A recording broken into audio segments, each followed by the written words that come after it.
going on, everybody? David from TableTopTantrum here, and welcome to my intro video.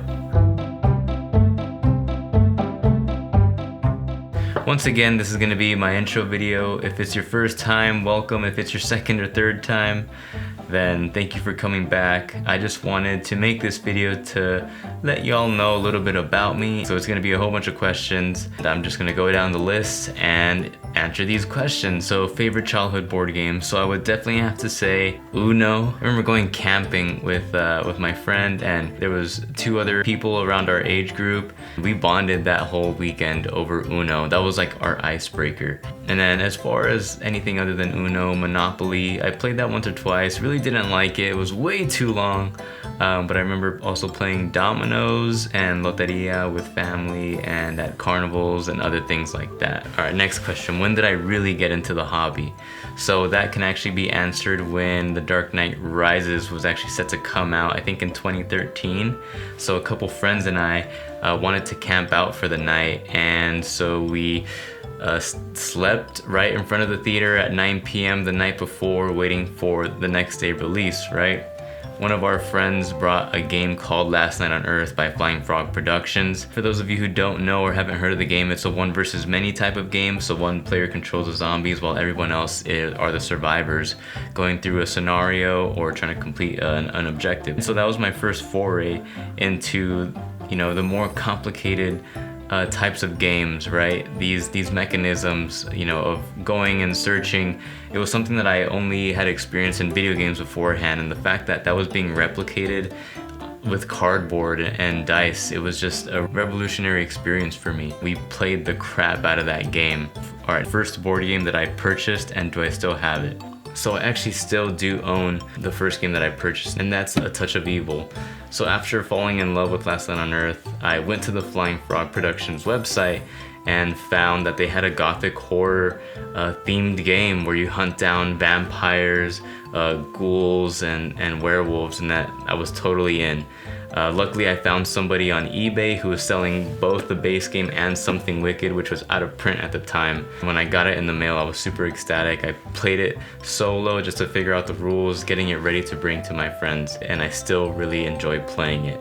All right, so a breakthrough game, and I'll take this question as an aha moment. So what was a game that was revolutionary for me? So my breakthrough game is Lost Ruins of Arnak. My fiance and I were looking to get back into board games. I was introducing her to them. I showed her Eldritch Horror and Mansions of Madness, both of which she was a very big fan of. We went to our local board game shop. Two choices that we came through was Pandemic and Lost Ruins of Arnak, and I was really pushing her to get this game, and luckily she did. And I remember first learning it, and at first we were confused on how the mechanics worked. This was our first worker placement game. When we got the hang of it, we were hooked. We played this game twice every night for 2 weeks straight. It was another Last Night on Earth moment where I saw again what was capable in this space.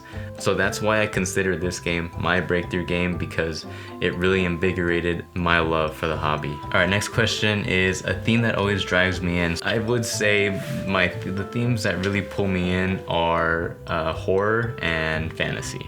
Next question, favorite mechanism.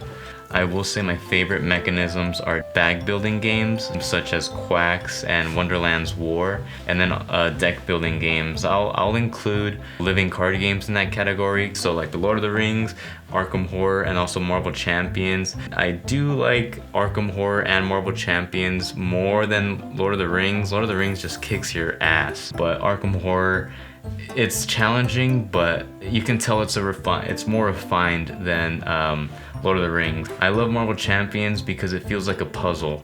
You're constantly adapting to what cards are being drawn from the villain deck, and what cards do you discard? What do you really need now when you have a whole hand of good cards, but which ones are really necessary in that moment? And the last category that I'm into right now is worker placement. I think I get that from Arnak, and then also games like Viticulture. I still have to try Dune Imperium. Next question is a mechanism that I don't like or I'm not good at. There hasn't really been a mechanism that I haven't disliked, so I just bought the Crew to try to get into the trick-taking genre.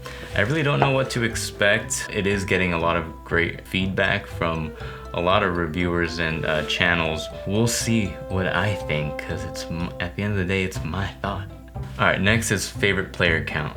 I will definitely have to say 4 to 5 is perfect. Once you go beyond that, games do get a little longer. Less than that, and I don't think there's as much tension in games, so 4 to 5 is definitely the sweet spot for a lot of games, in my opinion. Alright, what is my board game pet peeve?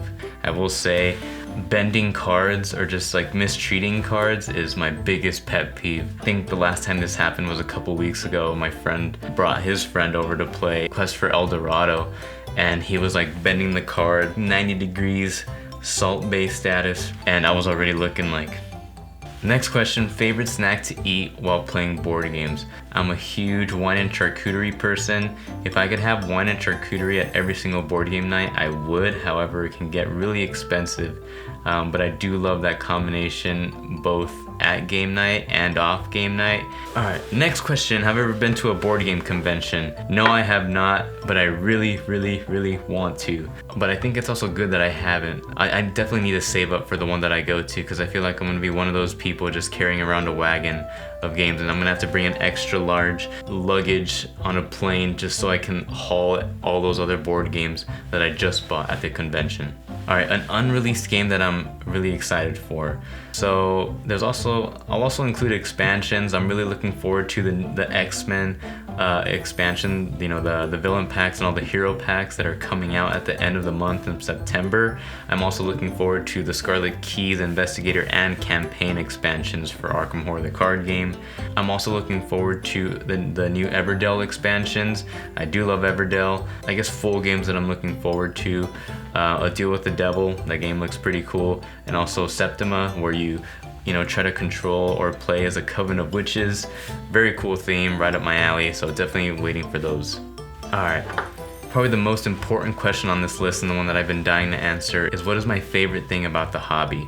The thing that I love most about this hobby or board games, tabletops, is that it brings people together. I love community, and when I introduce board games to people who maybe were skeptical at first, and then when I see that light go off of them really understanding the game, that means the world to me. In that moment, we're kind of just together. When things are tense, like in the Quest for El Dorado or in Dominion, like recently, just that tension between everybody and the camaraderie is just great. Even games like Codenames, or when Cards Against Humanity was the hot thing when it first came out and everything was still funny, that was it was great. And Codenames, when I first got that, I actually got it as a gift, and some of the funniest moments I've had playing a tabletop game. It's just such a blast, and that's why I just love this hobby so much. It's how it brings people together, and especially these past 2 years of not being able to do that with a lot of people, it just makes this so much more valuable. Alright y'all, so that's all the questions. Thank you for sticking around this far and taking time to listen to me and just get to know me a little bit more. Down in the comments, let me know if you yourself are into board games. What are your favorite board games? And if you're not, why not? I'd like to know. But again, thank you so much for sticking around. Go ahead and subscribe if you would like to keep on watching more content. Until next time, thank you so much again. This is David from Tabletop Tantrum. You have a great day or night.